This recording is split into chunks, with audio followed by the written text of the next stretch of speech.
Welcome to the Sneaker to You channel. Today we're going to be going over the distance formula.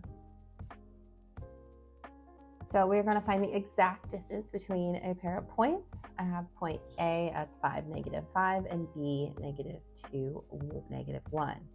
Our distance formula is the square root of x sub 2 minus x1 squared plus y2 minus y1 squared. So we're taking the difference of our x's and difference of our y's. One strategy I like to share with you is to label your coordinates so it makes it a little nicer to plug in. So we're finding the distance between A and B. So we're going to do our square root. Do not lose your square root, people.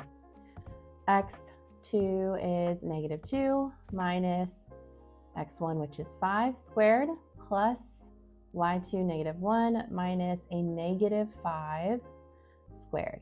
So I like to put the negative numbers in parentheses, and then I'm going to do a double negative, turns into a positive.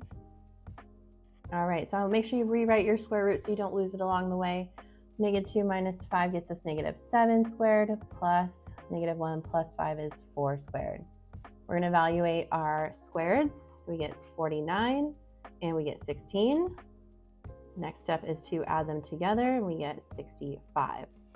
We want exact, so we would simplify it if we could, but this one does not simplify.